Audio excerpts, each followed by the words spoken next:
I didn't know a lot, and when my agent told me it was about Hoover, I thought he was talking about the president.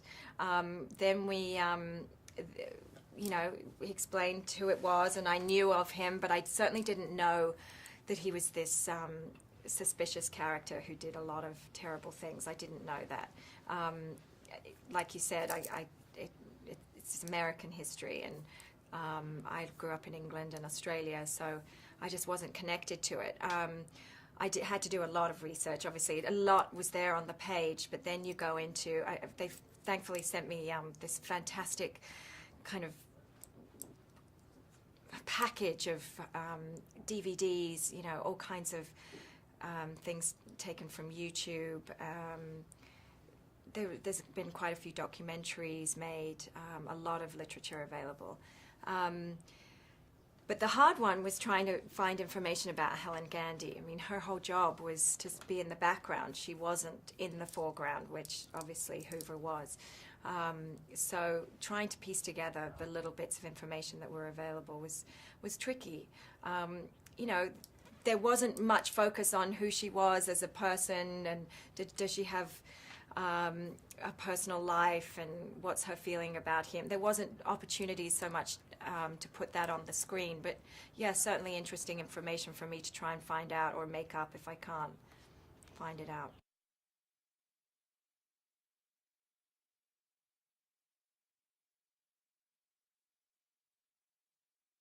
I think you see the relationship between him and his mother, and being such an important one and kind of dysfunctional, very dysfunctional, overbearing mother, but also an inspiration to him, like who I mean, good and bad influences, I think. And you know, in the beginning, you're wondering if there's gonna be any romantic life between them, and it's not who he is, and does she want it? Maybe, but I think what we worked out was that she really wanted to be someone who worked for her country, to be in service, and any admiration that she may have had for him, you know, from the heart, sort of probably fizzled out and became about her career, and I think she must have been invested in him personally, in a protective way for her to go that far.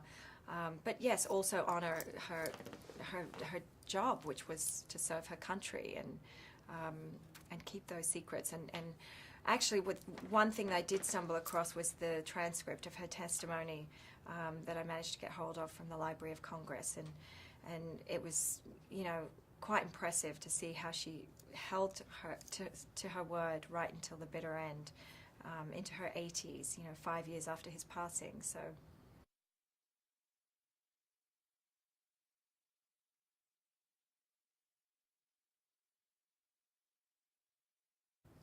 He just knows what he's doing. He knows what he wants. He's very quick to get it. I mean, I can't believe how quickly he works. It's great for an actor because you're always on your toes. And a lot of the time, you're sitting around on the set, you lose focus because it's hours in between lighting setups and what have you. But with him, you know, 10 minutes is the most you'll ever wait. So that's great, and I think that must be because he is an actor, and he doesn't want to lose the flow, the creative flow that an actor is in, you know, to create these scenes. And he's no nonsense. He doesn't sit around wanting to talk endlessly about how it works. He just wants to see it get up there, and let's do it a couple times. And he shoots a lot of coverage so that he can work around it. But he also does a lot of great big master shots as well.